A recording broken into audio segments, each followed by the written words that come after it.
So hi Evan, The Unholy. I am a huge James Herbert fan. So Excellent. why did you decide to adapt Shrine into this film? Because I am a huge James Herbert fan as well.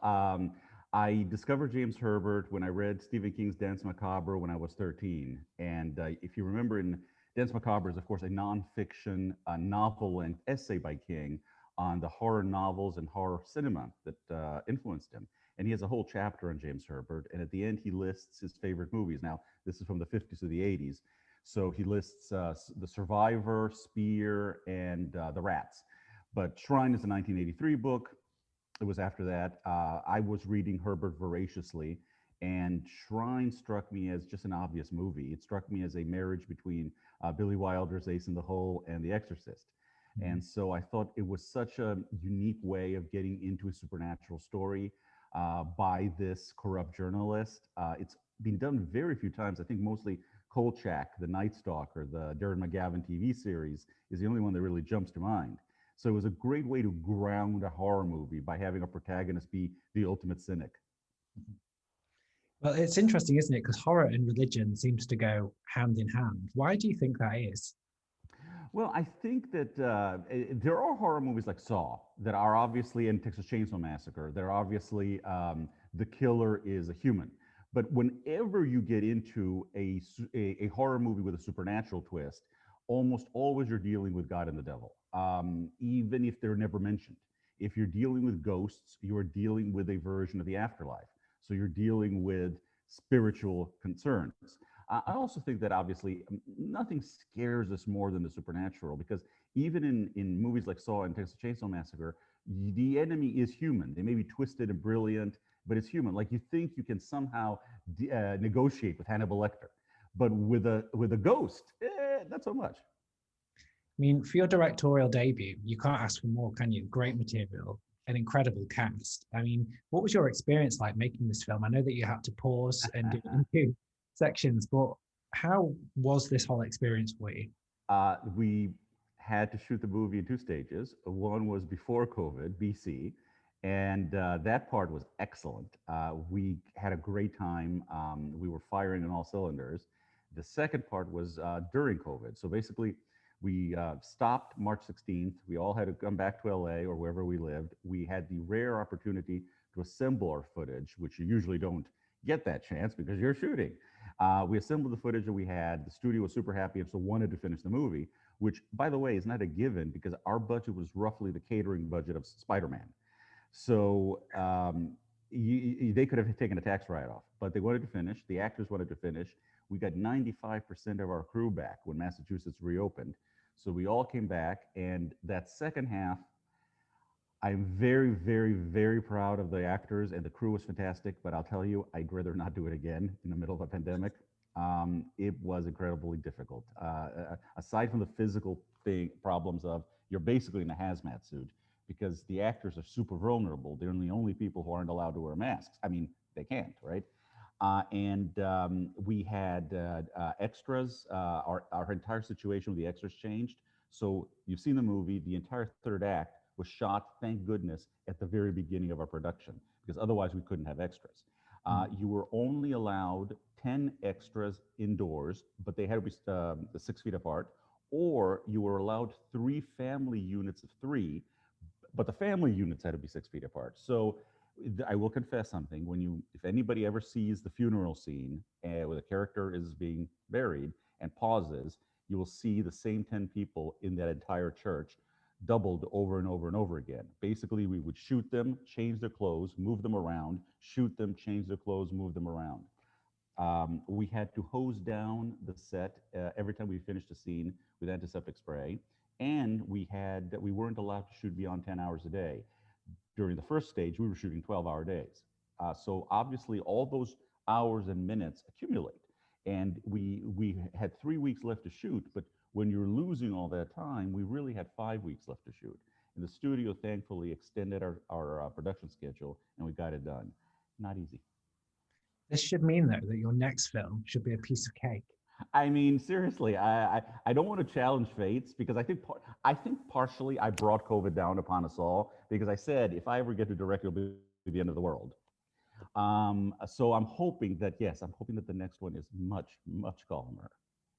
I mean, for me, one of the revelations of this film is the performance of Cricket Brown. I Yeah. just think she's just so incredible. I mean, where did you find her, and what was she like to work with? So Cricket auditioned, as simple as that. And it's her first film. She had done one off-Broadway play and a few shorts, but this is the first actual professional job she's ever had in film or television. I thought Alice was going to be the hardest part to cast because the movie's riding on her shoulders in a big way. Mhm. And we were looking, the part is written as 16.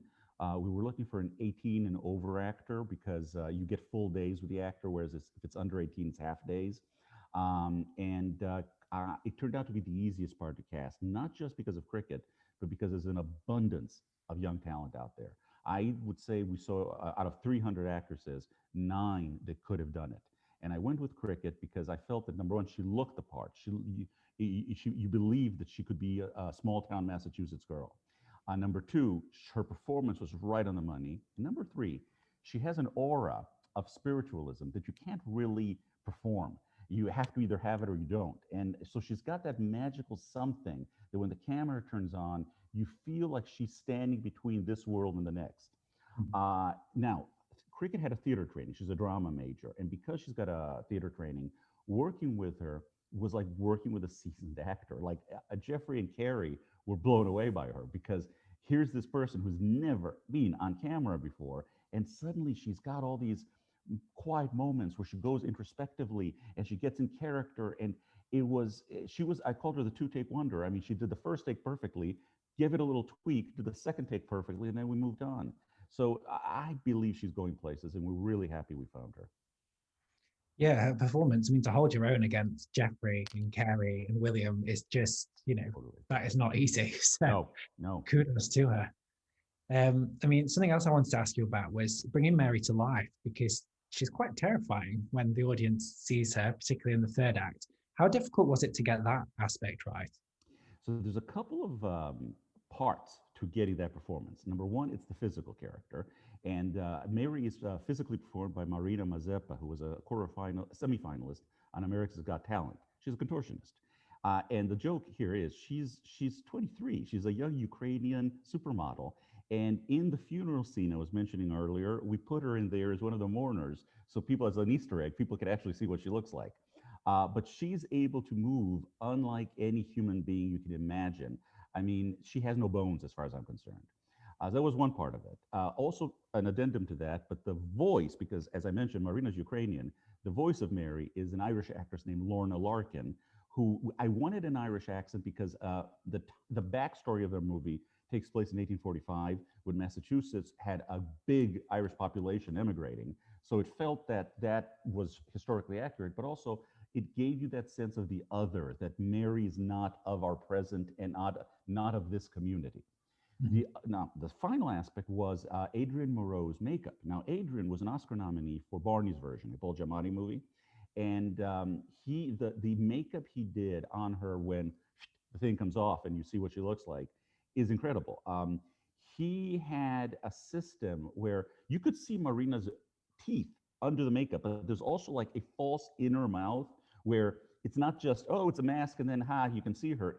There's bleh stuff in the inner mouth, which is incredibly difficult to apply. And it was a very creative makeup job that he did.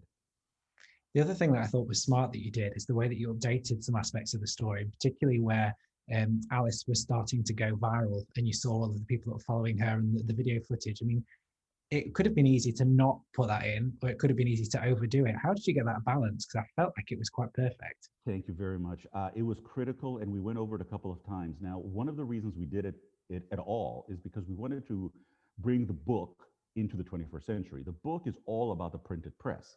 In 1983, Finn is obviously still in the movie a printed journalist because he's that connective tissue between the book and the movie. But all his competition are newspapers. TV doesn't really play into it. Certainly, Intern doesn't play into it because it's 1983. So in our version, we wanted to show how there's a whole dimension to media now where amateur journalists basically can break a story. And when things go viral, it's out of the control of the mass media. So we definitely wanted that section in there because Alice is trying to bring Mary's message to the people. And who represents the people better visually than a social media kind of stream sequence? So my last question then for you, Evan, because I know we're getting to the end of our time, is which James Herbert film are you adapting next? So the family, I have to tell you, have been incredibly supportive, and they're the keepers of the flame of James Herbert. And they did mention, they sent us a lovely note, basically telling us how they felt, how they loved the movie, and they were like, on to our next James Herbert adaptation.